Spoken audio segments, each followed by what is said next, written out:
Buenas noches, esto es Zona Franca, yo soy Daniel Pacheco. Los informes de los científicos sobre cambio climático se están volviendo en paisaje.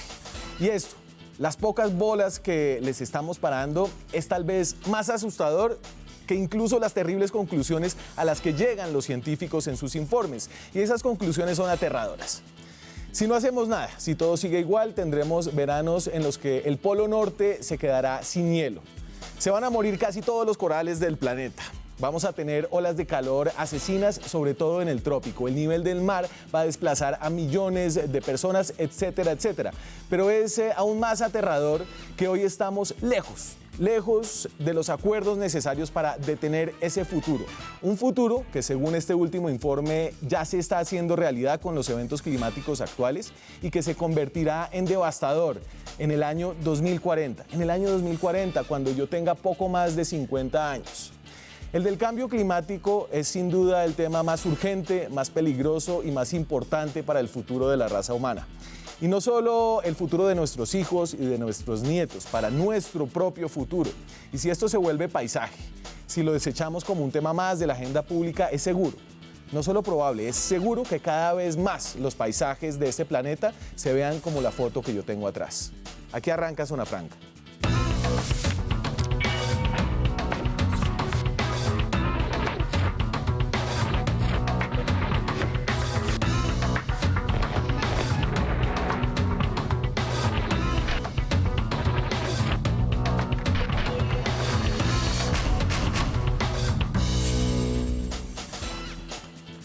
Y para hablar sobre este último informe que se publicó esta semana de parte del panel intergubernamental de cambio climático auspiciado por las Naciones Unidas, me acompañan esta noche dos personas que van a hablar desde los aspectos técnicos y de política pública del cambio climático, porque aquí yo creo que lo más importante es seguir entendiendo. Todavía no hemos entendido, si hubiéramos entendido creo que ya estaríamos haciendo algo al respecto.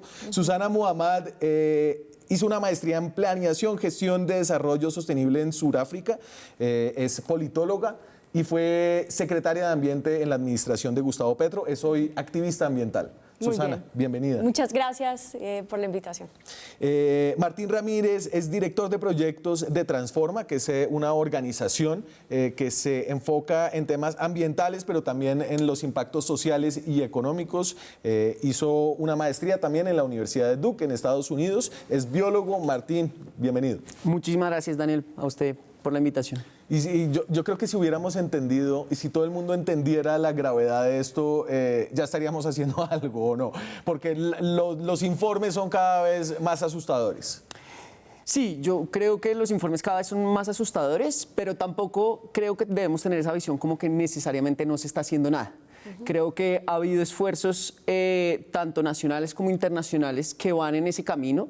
Por supuesto, todavía no son suficientes y es parte de lo que de hecho nos dice el reporte, que todavía no estamos en la ruta necesaria para lograr ese incremento hasta 1.5, que es la versión, digamos, ambiciosa de lo que quisiéramos llegar a partir del Acuerdo de París que firmaron todas las naciones. A ver, entonces esto se llama Informe Especial sobre el Calentamiento Global de 1.5 grados centígrados y ese es el nombre cortico del Panel Intergubernamental de Cambio Climático de las Naciones Unidas. Fue escrito por 91 autores de 44 países. ¿Quiénes son estas personas? Porque hay que creerles algo, Susana. Bueno, son expertos de todo el mundo, o sea, más de 40 países, más de 6.000 referencias bibliográficas tiene este informe. Toma todos los estudios que la ciencia ha desarrollado desde diferentes lugares del mundo y le empieza a compilarlos en un sistema de información internacional que tenemos hoy sobre cambio climático. O sea que es lo máximo que tenemos del conocimiento sobre el fenómeno de cambio climático aunado en un reporte a partir del auspicio de las Naciones Unidas. Y este es el primer reporte, Martín, que surge un poco de los acuerdos de París, como ordenado por los acuerdos de París del 2015, el famoso COP21, y lo que entiendo que hace este reporte es que le agrega urgencia al tema, porque en París lo que dijeron los países es vamos a tratar de hacer los esfuerzos para mantener el calentamiento global por debajo de 2 grados centígrados. Lo que dice este informe es que la diferencia entre llegar a 1.5, un aumento frente al nivel de las épocas preindustriales, un aumento de 1.5 y 2 es enorme. Sí, hay un tema ahí, es que no solo se refiere a una visión, digamos, negativa de más urgencia, sino también a una visión positiva en la que tenemos más certeza sobre lo que está pasando y nos da mejores detalles sobre cómo, digamos, lograr esa meta del 1.5. Por supuesto, técnicamente es complicado llegar a esa meta, pero de alguna manera cada vez estos reportes lo que hacen es darnos de una manera más comprensiva e integral las acciones que debemos hacer y las acciones o los impactos que tendríamos en el caso de no hacerlos. Y eso para los tomadores de política, para los tomadores de decisión, perdón, es importantísimo para el día a día en, digamos, las políticas que construyen en los países. Y entonces, afortunadamente, yo creo que en Colombia no tenemos el debate sobre si el cambio climático es una realidad o no es una realidad, si está o no, y si ha sido o no generado por la acción de ¿Usted se ha encontrado negacionistas del cambio climático? Sí, claro. Solamente para ponerle un ejemplo, año 2013, aprobación del MEPOT, modificación excepcional del POT de Bogotá. Finalidad de esa modificación excepcional, adaptar la ciudad al cambio climático. Debate en el Consejo, el cambio climático no existe. Pero Es un invento de Petro. Concejales en el debate. Ajá. Es un invento del alcalde, eso es un cuento, esto no hay que modificar el POT, no hay que generar más reservas urbanas en la ciudad. Pero no, a ver, espérense un momentico, antes de que me venga aquí a hablar de Van der Hamen o no Van der Hamen. Que además la política pública, decimos una cosa, pero lo que estamos haciendo realmente no está contribuyendo a este tema. Y esos son escenarios muy distintos, pero hablemos un poquito, pero es decir, dos temas en Colombia. Hay países muy importantes en el mundo que tienen presidentes que dudan de que el cambio climático y de que el cambio de la temperatura en la Tierra en los últimos 200 años sea causada por el efecto del hombre, ¿cierto? Yo siento que ese no es el caso, al menos en los tomadores importantes de decisión en Colombia.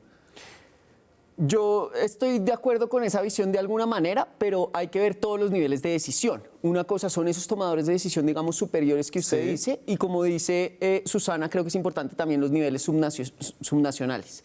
Ahí hay un tema interesante y es que yo creo que cuando usted va a la base, por ejemplo, de los productores agrícolas, ahí sí no hay ningún tipo de negación. Y es muy interesante porque ellos mismos están dándose cuenta que esto no es una cosa que va a pasar, sino que está pasando y cada día les afecta pues su producción al final por menores cantidades y también menor calidad en el producto. O sea, solamente este año vimos unas inundaciones con pocos precedentes en la Orinoquía colombiana. Obviamente, como es la Orinoquía y vive muy poquita gente y es muy lejos y este país es muy céntrico, nadie le paró muchas bolas, pero lo que pasó en Puerto Carreño, en Bichada, en Guainía, tiene pocos precedentes. Sí, y cada vez vamos a tener variabilidades de niño y niña más fuerte. Los municipios, o sea, hay municipios que se están volviendo inviables por falta de agua varios meses al año.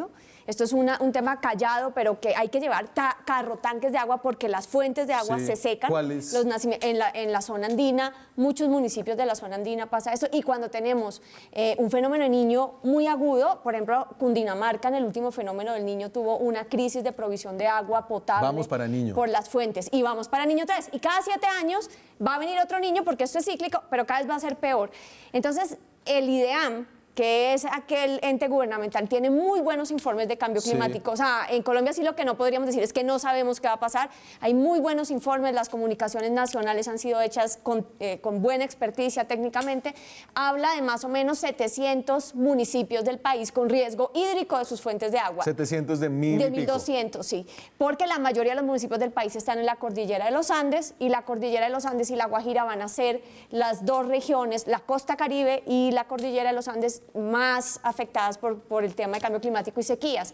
Por el otro lado, Orinoquía, vamos a tener, por el contrario, entre 10 a 30% más de lluvias y más de agua, y es donde no tenemos la población. Entonces no estamos hablando de políticas de largo plazo, es 2 décadas, que no es ningún largo plazo, es mediano plazo, como una política poblacional en Colombia. O sea, la gente hoy está localizada en las zonas donde el cambio climático va a ser más crítico y donde podría haber mejores perspectivas para la habitabilidad, el desarrollo social, económico, ambiental, es donde menos gente tenemos. Y Martín, cuando quiera, meta la cucharada aquí, no hay que pedir permiso. Les voy a poner entonces los escenarios un poco que nos pinta este informe en cuanto a la manera en la que va incrementando la cantidad de gases que generan el calentamiento global, como el dióxido de carbono, gases, hay varios gases, ¿no? Como el aumento de esos gases da unos escenarios de aumento de temperatura.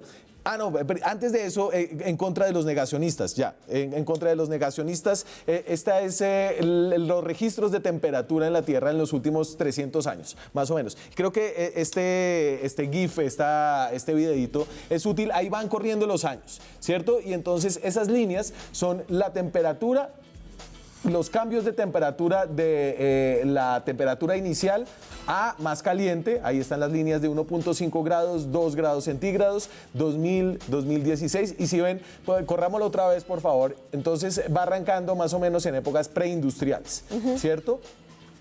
Ahí va otra vez. Listo. Entonces, 1800... va subiendo, la temperatura cada vez va aumentando un poquito más, entre más sale en el círculo aumenta más, ahí están los meses del año y fíjense la explosión en la temperatura en la última década de este siglo, ¿no? Entonces ahí ya estamos llegando a algunos niveles, a un aumento de casi 1.5 grados centígrados desde los niveles preindustriales, que es antes de que empezáramos a quemar carbón, petróleo y de que hubiera desarrollo industrial en este planeta, ¿no? Eso es un poco la ciencia del calentamiento global que todavía encuentra alguna gente que todavía no la cree, pero que es una ciencia bastante bien establecida. Mire, yo creo que una de las virtudes que tiene este reporte es que logra descartar de manera tajante ese negacionismo que existía. Creo que con esto la certeza que se logra dar ya con estos escenarios es total y no hay cabida para una, digamos, incertidumbre respecto a que el cambio climático y el calentamiento global son causados por los niveles que han ido aumentando de emisiones de gases de efecto invernadero por actividades, como usted lo decía, puramente humanas. Eso es importantísimo y respecto a Colombia hay que notar que no solo es aumento en la temperatura, sino cambios climáticos y cambios en la variabilidad pura climática del país. Eso trae más lluvias y trae además, digamos, en otras regiones del país también más sequías. Eso es importantísimo también tenerlo en cuenta porque no solo es un aumento de temperatura, sino es un cambio en las variables de todo el país que afecta a su vez todas las actividades económicas que tenemos. Cuando uno piensa en la matriz energética de un país como Colombia, que está basado plenamente en hidroeléctricas o en su mayoría en hidroeléctricas, pues si cambia el régimen de lluvias va a cambiar necesariamente la seguridad energética del país. Eso es importantísimo tenerlo en cuenta. Claro. Entonces vamos a los escenarios que pinta este último informe y son los escenarios del nivel en el que se va generando dióxido de carbono y los aumentos de temperatura probables bajo distintos escenarios. Entonces, fíjense, la línea negra es el nivel de producción de gases de efecto invernadero desde más o menos el año, ahí no tengo el primer año, pero digamos ahí vamos en 2015. Entonces, la franja de arriba es sin políticas de cambio climático. Si se desmonta un poco lo que ya se ha puesto en ejercicio, como está sucediendo en países como Estados Unidos. Entonces ahí habría un incremento en el rango de la temperatura hasta el año 2100 de entre 4.1 y 4.8 grados centígrados. Muchos científicos dicen que si la temperatura aumenta tanto, va a ser irreversible el efecto del cambio climático. No va a haber nada que podamos hacer después de ese periodo. Luego hay un escenario que es el rojo más fuerte que ven ahí, que es con las políticas actuales. Con esas políticas, lo que ya se ha acordado, ¿no? Lo que ya se acordó, estaríamos con cambios entre 3.1 grados centígrados y 3.7. Es decir, lo que está ya acordado no sirve para detener el cambio climático. Luego vienen los compromisos que han hecho los países, pero estos son compromisos nada más, son promesas de hacer cosas, no son cosas que se han hecho, ¿cierto? Y en ese escenario, el cambio climático en el año 2100 sería de 2.6 a 3.2 grados centígrados más. Y luego viene el utópico escenario de si nos ponemos de acuerdo en lo que hay que hacer, y es llegar a la meta de los 2 a 1.5 grados centígrados, e incluso más optimista, que es lo que sugiere este informe, es 1.5 grados centígrados o menos, ¿cierto? O sea, ahí los escenarios pintan en que lo que hay que hacer para que no sucedan las cosas aterradoras que les vamos a contar a continuación son muy difíciles. Pues a ver, hay que verlo también a diferentes escalas. Primero, entender cómo se llegó a la meta de los 2 grados y cuál es el trasfondo político de este proceso.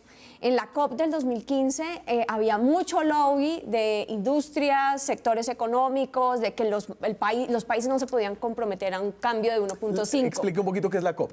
La COP es la Convención de Naciones Unidas para el Cambio Climático, se realiza anualmente desde que esa convención fue firmada por los países, hoy es firmada por 191 países y cada año se reúnen esos países a evaluar qué está pasando frente al cumplimiento de la convención y en el 2015, después de una negociación fallida en el año 2010, se logra finalmente una negociación en donde los países aceptan que cada uno tiene que hacer una contribución nacional que nos lleve a los 2 grados. Pero ese fue el debate de la COP.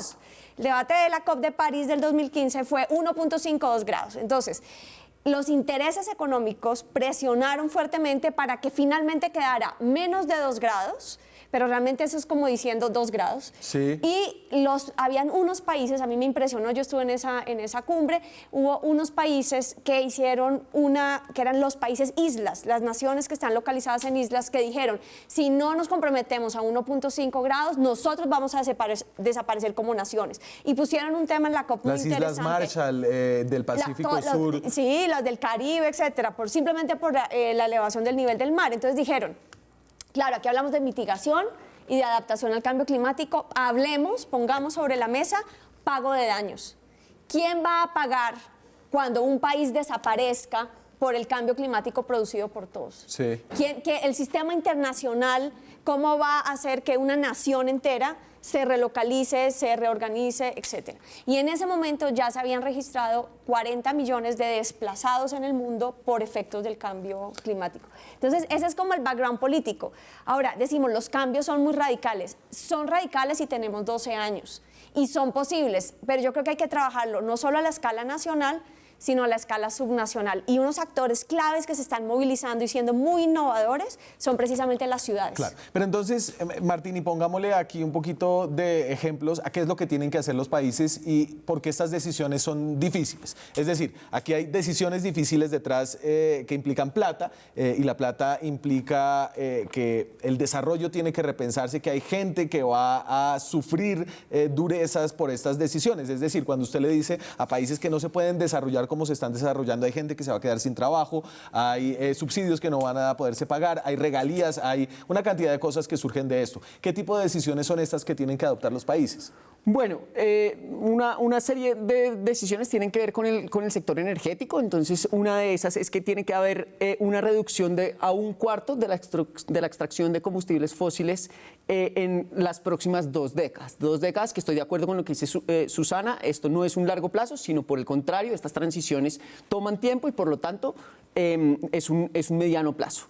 Esa es una de las grandes decisiones. Es decirle a un país, usted tiene que dejar enterrado una cantidad de petróleo que habría sacado y por el cual habría ganado plata y habría podido, en el mejor de los casos, darle comida y vivienda a la gente más necesitada de su país. Una de las cosas que hace más innovadoras este reporte es que logra encontrar que la agenda de cambio climático y la agenda de los objetivos de desarrollo sostenible no son agendas contrarias. No es como usted lo pone en un tema en el que si yo invierto en cambio climático, necesariamente tengo que dejar de invertir en, por ejemplo, superación de pobreza, sino por el contrario, hay cobeneficios en invertir en adaptación y mitigación al cambio climático en las metas en los objetivos de desarrollo sostenible. Eso es una de las cosas importantes para contar. En el país, por ejemplo, hay unas señales que nos está dando el mercado internacional, ni siquiera es solo este reporte. En el 2010, una serie de países firmantes declararon que no iban a usar más carbón en su generación eléctrica. Colombia es un país que alrededor del 95% del carbón que produce lo exporta. Entonces, ese tipo de señales hay que leerlas de una forma muy precisa, muy efectiva y ser lo suficientemente sagaces para entender que tenemos que hacer una transición, que esa transición tiene que ser es decir, una que el transición carbón se va a volver muy barato en algún momento. Si China decide... Que no va a haber compradores. No, es que al no hay final es mercado. que no va a haber compradores. Y entonces puede ir, digamos, el estos países representan el 30% del mercado de exportación para Colombia. Eso, pues por supuesto, somete unos retos, pero son retos que se pueden convertir en oportunidades para departamentos como La Guajira, como el Cesar, pueden llevarlos, y yo creo que este reporte trabaja en eso, y es la inversión en temas de cambio climático al final va a generar innovación en los territorios y nuevas formas de concebir el desarrollo económico. Además, Yo no sé qué tantas oportunidades vea Cerrejón ahí. No, pero es que ahí es donde las señales de mercado están totalmente equivocadas frente a la realidad material del mundo.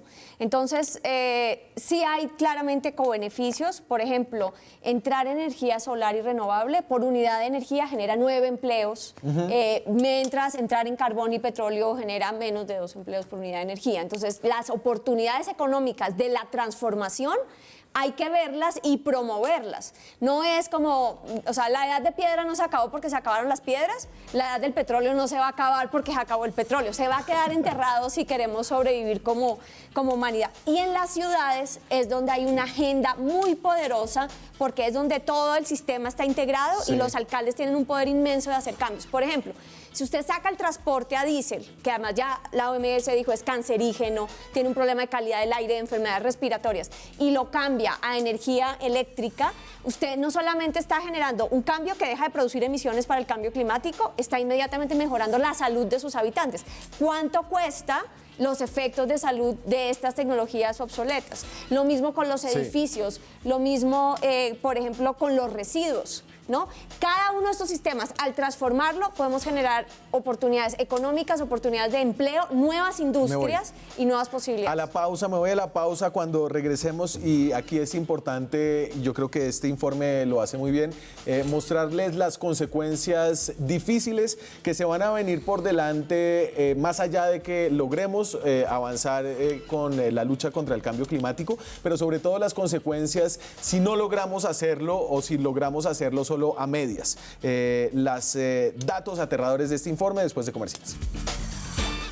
Seguimos en Zona Franca, estamos hablando del nuevo informe del panel Intergubernamental de Cambio Climático, informe especial sobre calentamiento global de 1.5 grados centígrados. Y lo que hace es una comparación y unos estudios para mostrar las diferencias entre que suba 1.5 grados centígrados, ya está en 1, o 2 grados centígrados o más.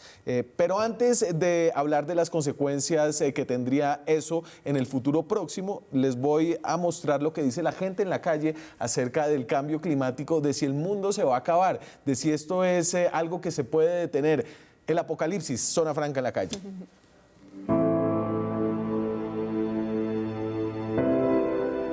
¿Usted cree que el calentamiento global puede hacer que el mundo se acabe? Claro que sí, por la contaminación que hay y eso, las cuencas de los ríos, pues todo esto lo afecta, ¿no? No, para mí el mundo se acaba cuando uno se muera. Antes no se acaba. Se está dañando la capa de ozono. Si seguimos como estamos, sí se va a acabar, porque vamos directo al abismo. Estamos destruyéndolo todo, el consumismo nos va... Pues estamos destruyendo la naturaleza. Sí, claro, el manejo de residuos sólidos que no lo estamos implementando. Para el paso que damos, yo creo que sí. Día a día el calentamiento global va más para arriba, va calentando más. Lógico, obviamente 1 grado que suba la temperatura es funesta para nosotros los seres humanos y todos los seres vivientes. Claro que sí, porque se acabaría la oxigenación, no hay oxígeno, no.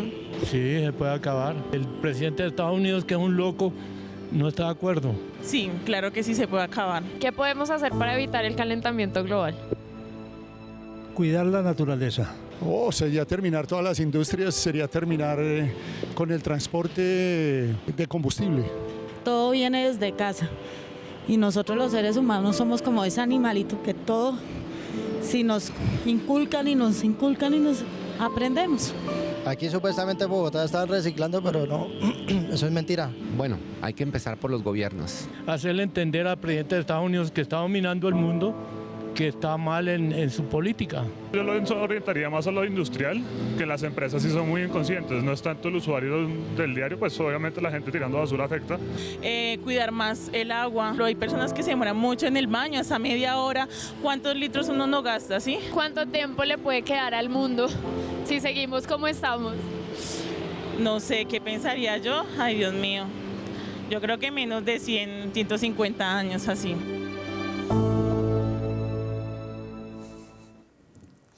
la gente está enterada. Todo lo que dijeron, yo podría decir personalmente que estoy absolutamente de acuerdo con cada una de las posiciones.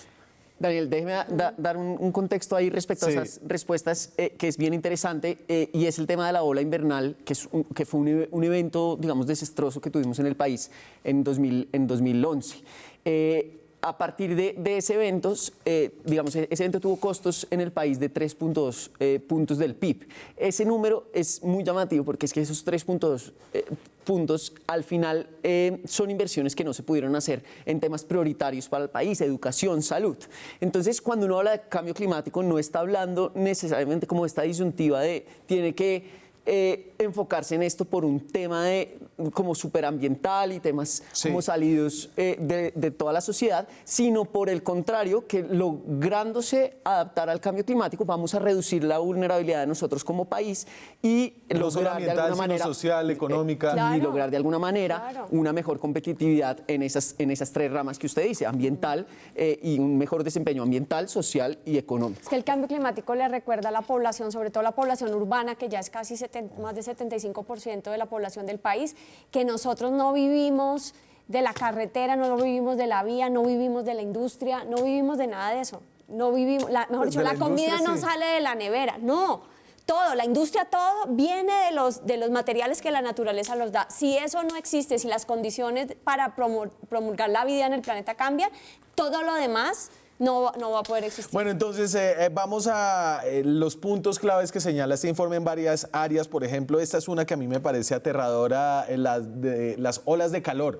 La diferencia entre llegar a un incremento de 1.5 y 2 grados centígrados son enormes. Y eso estaba en la parte baja de nuestros escenarios, los que mostramos ahora. Entonces, lo que dice este informe es que la población mundial, de cualquier forma, va a estar y ya está expuesta a olas de calor severas al menos una vez cada 5 años. Pero si llegamos a un incremento de la temperatura solamente de 1.5 grados, esas olas de calor van a afectar alrededor del 14% de la población. En cambio, si llegamos a 2 grados centígrados, que es el acuerdo que hay ahora mismo, el Acuerdo de París, va a ser afectado el 37% de la población mundial.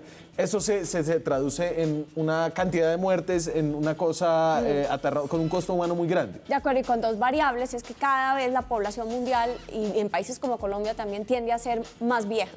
O sea, va aumentando el número de personas mayores y esto va incrementando también la vulnerabilidad. Las personas mayores son especialmente susceptibles a estas olas de calor y además generamos un círculo negativo para el mismo cambio climático. Entre más olas de calor hay, más uso de aires acondicionados como los conocemos, entre más usos de aire acondicionado, más emisiones de gases de efecto invernadero que en el futuro generarán más olas de calor. Los países desarrollados, de hecho, utilizan más energía durante el verano que durante el invierno. En Estados Unidos, al menos, el consumo de energía es más alto durante el verano por los aires acondicionados que durante el invierno para la calefacción, que es un dato sorprendente, ¿no?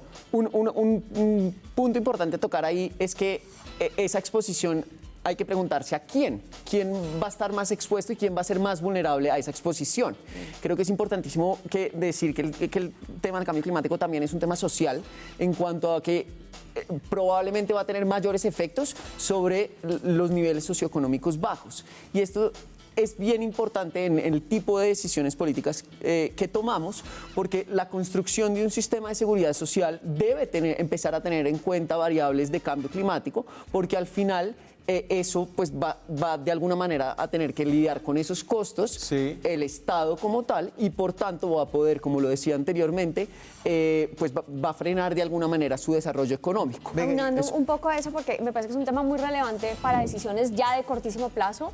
Por ejemplo, el ordenamiento territorial. Entonces, la gente más vulnerable al cambio climático está en las tierras más baratas. ¿Por qué? Porque son las tierras con más riesgo. Sí. Y entonces, al estar en las tierras con más riesgos, por ejemplo, las lomas de Ciudad Bolívar, las lomas del suroriente de Bogotá, donde los deslizamientos por el aumento de lluvias pues, pueden ser graves, o también en la zona de Bosa y Soacha, donde las olas de calor van a ser más fuertes y posibles inundaciones. Entonces, ¿qué pasa?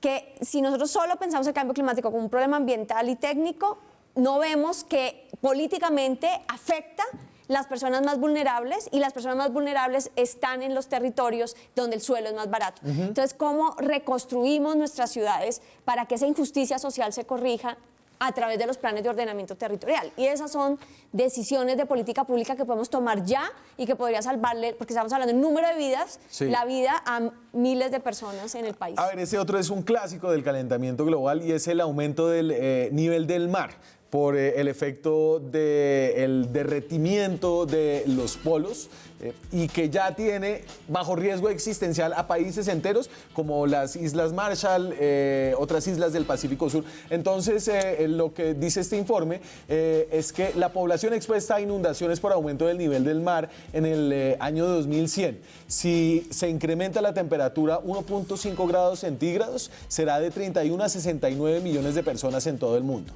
Si llegamos a 2 grados centígrados, será de 32 a 80 millones de personas en todo el mundo. Y entonces aquí de nuevo, solamente medio grado centígrado tiene un efecto enorme en los resultados a un corto, pues esto sí es de largo plazo, que son más o menos 80 años, ¿no? Que es lo que queda aquí al 2100. Pero dice el informe que estos efectos pueden llegar aún antes. En Colombia, yo no he visto, por ejemplo, en Colombia, ¿cuál es el panorama frente al aumento del nivel del mar? Pues es una pregunta excelente porque siento que a veces se nos olvida que casi mitad del territorio pues está expuesto al mar y por tanto los efectos de un incremento en el nivel del mar pues van a ser gravísimos en el país. En el tema, por ejemplo, de los manglares es bien interesante que un aumento trae consecuencias, digamos, los manglares dentro de todo son casi que la producción de peces, por decirlo así, digamos, Sí. es donde la gran parte de biomasa de peces se crea. Y por tanto va a haber una disminución enorme en la disponibilidad de peces que hay. Entonces la pesca... Porque los manglares con el aumento del nivel del mar van a cambiar, se van a... Literalmente, de alguna manera se hunden por un lado y por otro lado, pues cada vez sufren efectos también sobre la salinidad y por tanto, pues dejan de ser, por decirlo así, lo productivo que deberían ser. Esto tiene unos efectos en las poblaciones costeras enormes que al final en este país dependen gran parte de la única actividad económica que existe, que es la pesca. Y ahí entonces, el círculo vicioso también de la protección de los manglares precisamente frente a los eventos climáticos de las costas. O sea, tienen un efecto protector, entonces desaparecen, baja el efecto Hay más erosión costera. más erosión costera y entonces ahí otro círculo de retroalimentación negativo. Me quedan, a ver, aquí hay efectos graves en todo. Tengo y les voy a contar acerca del rango habitable de insectos, plantas y otros animales, el riesgo que hay sobre los corales en el mar, podrían desaparecer casi que del todo, y sobre la capa de hielo en el Polo Norte, que esa es increíble. Ya regresamos. Seguimos en Zona Franca, hoy hablando de los resultados de las conclusiones del último estudio sobre cambio climático, el gran estudio que llaman a la urgencia en la acción alrededor de este fenómeno, porque podrían pasar cosas como estas dependiendo de si logramos detener el cambio climático mucho o muy poquito, de si la temperatura sube 1.5 grados, ya ha subido 1 grado en relación con los niveles preindustriales, es decir, si sube solamente medio grado más o si sube 1 grado más para llegar a 2. Esto sería el efecto en insectos, plantas y otros animales. Y entonces, con 1.5 grados de aumento, el 6% de los insectos perderían especies que pierden más de la mitad de su hábitat. Entonces, el 6% de los insectos, el 8% de las plantas, el 4% de los vertebrados. Ese es en el mejor caso, ¿no? Eso es lo que ya va a pasar. En el peor caso, si sube 2 grados centígrados, el 18% de los insectos, el 16% de las plantas, el 8% de los vertebrados. Es un nivel de extinción al que estamos inevitablemente abocados, ya. Digamos, aquí ya estamos hablando de cómo reducir daños, pero que podría ser incluso peor. Sí, no, y además mirar que como vamos hoy, vamos hacia los 3 grados. O sea, no es lo que está pasando hoy, no son los 2 grados siquiera, vamos hacia los 3 grados, o sea, esto es mucho más radical. Claro. Hay 3 límites ambientales del planeta que ya hemos sobrepasado. el del clima, el del ciclo del nitrógeno y el de pérdida de biodiversidad por extinción. Y esto tiene además unos ciclos de retroalimentación, es decir, Exacto. entonces, si se pierde hábitat para plantas, digamos para áreas boscosas que se vuelven áridos los suelos, no solamente perdemos esas plantas, sino que perdemos la capacidad de absorción de gases invernadero que tienen esas plantas. Claro. Y ahí empieza como un ciclo vicioso que podría no poder detenerse. Sí, y es precisamente lo que está empezando a pasar en Colombia y en la Amazonía colombiana, que hablamos en este programa, Sí. en donde a mayores sequías por efecto de cambio climático más la intervención humana, mayores incendios. A mayores incendios, menos cobertura boscosa. Entre menos cobertura boscosa, más ciclo de gas de efecto invernadero y así Claro. empieza el ciclo a retroalimentarse. Y hablemos un poquito de esto de la deforestación, que es el problema ambiental, creo yo, más grande que tenemos ahora en Colombia y lo estúpido que es la deforestación. Y es como hablar un poquito del ciclo de carbono, ¿no? Entonces, en el planeta Tierra hay una cantidad determinada de carbono, ¿cierto? No llueve carbono del espacio. Tenemos una cantidad de carbono que está capturada de distintas maneras. En materia vegetal, que son los bosques, en hidrocarburos, que es el petróleo, y en la medida en que uno retira capa vegetal, como en la deforestación, no solamente está mandando carbono a la atmósfera, sino que está impidiendo su absorción. Su absorción. Sí. Y además está poniendo vacas, que a su vez producen gases de invernadero, ¿no? Es como la estupidez más grande en términos de cambio climático. Sí, digamos que el ciclo como se da en Colombia es bien interesante y tiene características especiales respecto al ordenamiento territorial. Yo creo que hay un tema también de oportunidades para el mismo sector agropecuario, porque no tiene tampoco mucho sentido que tengamos un sector específicamente pecuario con tan bajas productividades respecto a otros países. Entonces, el tema del cambio climático a su vez debe llevar a unos temas de ser cada vez más productivos en nuestros sistemas económicos y por tanto lograr al mismo tiempo adaptarnos y lograr una gestión de nuestros recursos naturales y de nuestro recurso hídrico que permita pues, Sí. el bienestar de las poblaciones. Entonces déjeme, yo voy por estas dos últimas que me quedan. El tema de los corales es absolutamente trágico, ya se está viendo en la barrera de corales de Australia, por ejemplo, incluso en el Mar Caribe. Entonces la situación de los corales es que básicamente van a desaparecer ya la mayoría de los corales. Si solamente sube medio grado centígrado de lo que estamos ahora, en la temperatura promedio del planeta Tierra, se van a perder del 70 al 90% de los corales. Ya no vamos a tener corales porque ha subido la acidez, porque el aumento de carbono en la atmósfera acidifica el mar y los corales son especialmente malos para el agua ácida, además del aumento de temperatura. Pero si sube 2 grados centígrados, vamos a perder el 99% de los corales en la Tierra. Y dame la última, la de la capa de hielo en el Polo Norte. Y esto sirve para nuestro imaginario creado, moldeado por la cultura anglosajona. Papá Noel se va a quedar sin dónde vivir durante el verano, va a tener que migrar a la tierra firme porque en el futuro va a haber de cualquier manera veranos sin hielo en el Polo Norte. El Polo Norte, acuérdense, no tiene una masa continental, es solamente hielo, pero entonces si sube solo medio grado centígrado a 1.5 grados centígrados, el hielo marino va a desaparecer en un verano cada 100 años. Si sube a 2 grados centígrados, va a ser 10 veces más probable, es decir, en un verano cada 10 años, Papá Noel va a tener que bajar con sus renos a untarse de barro. ¿Se imaginan a Papá Noel lleno de barro? Pero es que esto es casi ciencia ficción, un verano sin hielo en el Polo Norte, Susana, es una cosa inimaginable, pero inevitable. Sí, y ya está pasando, por eso vemos muchas especies que están realmente sufriendo en los veranos de hambre, porque no tienen, por ejemplo, cómo pescar. Los osos polares se paran, por ejemplo, en el hielo que hay en el verano y de allí pueden pescar. Hoy no tienen dónde pararse en muchas regiones porque ya empieza a haber menos y menos hielo. O sea, aquí lo que estamos hablando es de una gran afectación de la biodiversidad. Y la biodiversidad en su ciclo de conexión de todas las especies es lo que genera la vida. Sí. En el fondo, realmente yo creo que sería para mí el mensaje que yo quisiera dejar. En el fondo, lo que estamos afectando es la posibilidad de la vida de reproducirse. El ser humano está afectando la posibilidad de la vida de reproducirse. Y entonces déjeme volver un poquito al principio, dame la de escenarios, por favor, con la que arrancamos, para refrescarles un poco que los escenarios trágicos de los que hablábamos acá eran realmente los escenarios menos trágicos que trae este panel, ¿no? Entonces nosotros hablábamos de los dos escenarios, los azulitos y el rosadito claro, ¿no? En ese nivel es que estamos hablando de estos efectos de extinción masiva, de desaparición de la capa de hielo, pero para donde vamos es aún peor, ¿no? Es más para arriba.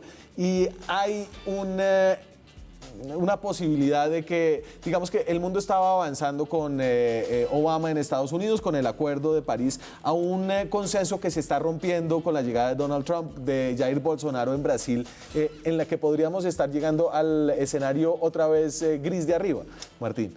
Sí, pero yo ahí sí quiero decir una cosa y es que el mundo no está avanzando, sino el mundo yo sí creo que está avanzando. O sea, ¿usted cree que esto es más show político y que en el fondo el consenso no se ha roto? Yo no creo, digamos, que hay una profundidad más grande que no solo, que digamos, vayan más allá del show político, sí. Pero lo que sí creo es que, por ejemplo, el sector privado se ha puesto un poco la maleta en Estados Unidos para empezar a trabajar hacia adelante, porque ellos son los que están sufriendo los efectos negativos del cambio climático, están perdiendo competitividad por esto, están viendo que necesitan innovar en sus mismas dinámicas de día a día para poder llegar a un escenario de adaptación al cambio climático. Y lo que yo sí creo es que países como Colombia tienen oportunidades importantísimas, por ejemplo, ahorita en el contexto del Plan Nacional de Desarrollo, para plantearse todos estos temas y dar señales políticas importantes